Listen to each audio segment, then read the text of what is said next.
adventures. Well, guys, I'm back to the 40 Smith and Wesson caliber, and I don't understand why everybody always throws shade on it. I think it's wonderful. So I do have my Glock 23. We'll take a close look at it, but I started carrying it again just because I will admit I like 357 SIG much better than 40, but now that I'm going to put a can on this, and I have been, just the heavier subsonic rounds make more sense to me. And with the smaller bullets, I can get similar ballistics to a 357 SIG, believe it or not. It's just there's only a few of them. But people always dog on the 40, even Chuck from Alaskan Ballistics. But what they don't realize is with modern ammunition, the 40 is actually a pretty sweet carry. Now, there are some points that I agree with from the 9mm camp where they talk about with modern 9mm ammunition, you don't need 40. The ammunition is very powerful and you have more capacity. That is true, but when you look at the really hot loaded 40 loads, it's much more than 9mm, way more. And if you're thinking just like 90, loads from the 1990s, of course that's pretty pathetic, but some of the modern loads they are making are pretty amazing, and you're not losing that much of capacity. I mean, this is 13, so it's 2 less than a Glock 19. This is in the exact same frame. So that's why I like it. We're going to take a close look at this, take it to the range, and I'll give you my final thoughts. All right, guys, well, here is my Glock 23. It is an older one, obviously not a Gen 5. I simply love it. It's got custom stippling. As you can see, it does have the RMR placed behind the suppressor height sights. I really like this setup and this lone wolf barrel. Chuck from Alaskan Ballistics talks about how you get better lockup with these kind of barrels. They're better for hard cast, and you actually get a little more velocity than stock Glock barrel. So we'll see how it comes out in the test. This is the Easy Lock system from Griffin Armament. I use that for my cannon. I really like this. It's a tapered thread, so a lot better than just a direct mount. So it's very fast to put on. It just holds really well. So definitely recommend the Easy Lock system. But really cool pistol. This is the exact dimensions of a Glock 19, so it fits those holsters. And then really interesting, I got this Alaskan ammo, 200 grain jacketed hollow point subsonic, 950 feet per second. So we're going to see if we can get that, but very cool. So let's test it out. All right, this is going to be fun. 200 grain jacketed hollow point subsonic hollow points, 950 feet per second, 40 Smith and Wesson from Underwood.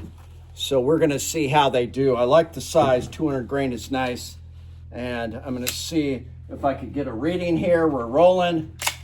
This will be awesome. Too bad I have to have Ear Pro at the range.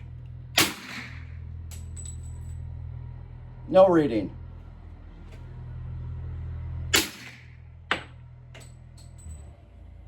No reading.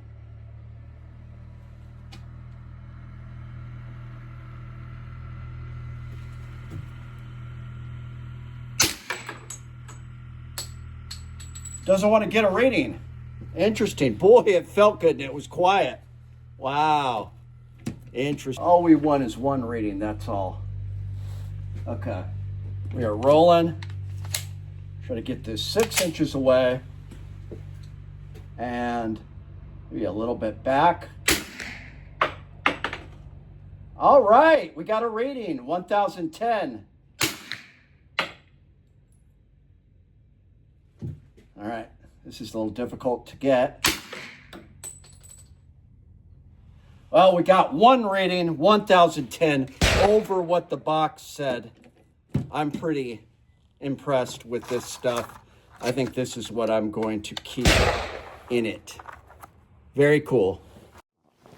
Well, I was pretty impressed with this 200 grain jacketed hollow point Subsonic from Underwood. So final survey says we got an average of 1,010 feet per second. So definitely more than what the box said with that barrel. I was really happy with that. And we got 453 foot-pounds of energy. Now, some of you may scoff at that, but I think that's amazing, because if you look at what 9mm subsonic round, spear, all the good stuff that are subsonic, I mean, you're lucky to get 320 foot-pounds of energy. And so if you want to use full power loads in this, sometimes with long barrels, people get 10mm power with their 40 Smith and Wesson and very hot loads. That's a fact.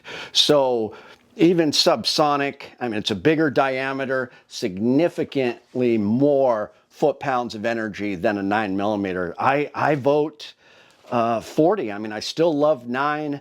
I train with it. It's got less recoil, more capacity. Sometimes it makes sense, but just for my everyday carry, I do tend to go towards 40 Smith and Wesson. You know, it's interesting. They're still putting out a lot of ammo for it. It's not as popular as it was a few years ago, for sure, but I can go to the store and just find a huge selection. People are still buying it.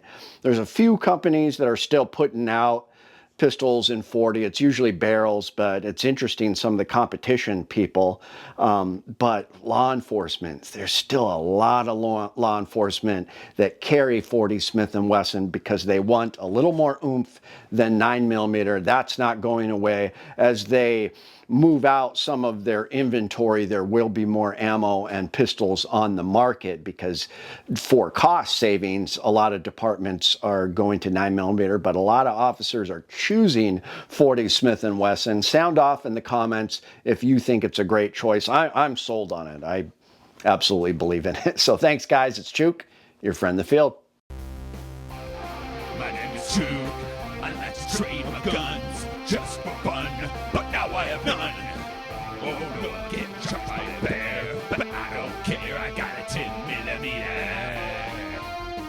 Chuke's Outdoor Adventures. Watch you all die every time, guaranteed.